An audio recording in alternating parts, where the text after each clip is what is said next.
Mula sa Quezon Province, pauwi muna si Wanderlulo sa Manila kasi nailalakarin at aatin ng meeting ng mga pangulo ng senior citizen. Ito at sakay na kami ng bus papuntang Maynila. Ginabi na kami sa haba ng biyahe mula Quezon. 3 to 4 hours ang biyahe.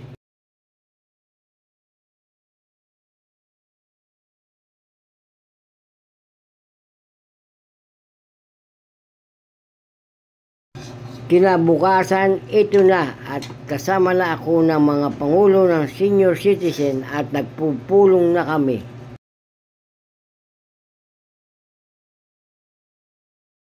Kaya ko po siya pinamunta kasi po meron siyang street dwellers 150. Meron siyang vendors 100. Ito po ay inaayos ko po para po mag-meet and greet po sa Ma'am Mara. Hindi ko po ang intention po hindi ko mag-a-attend ng meeting. Kaya nga po, hindi ko po siya pinapunta. Si Mara ang oo mo. Kaya kasi mayroong mga barangay po na pumunta rin sa akin yung ayos ang sinanila. Hindi na kasi kaso. Lang ba yung barangay nila?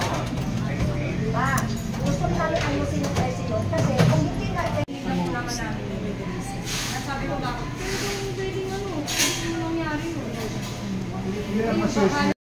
Sir, maalagaan naman kasi kaya nga bawat suna palakasin natin. Hindi tayo dapat sumandal kung si Mamara hindi dapat pumunta kung minsan lang siya nagbigay ng tulungan. Minsan lang nagbigay ng bilyon.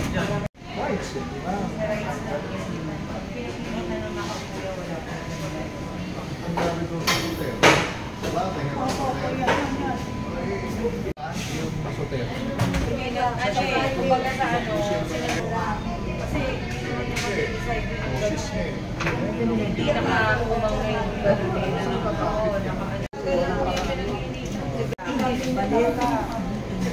Basta ako binanggit ko yun.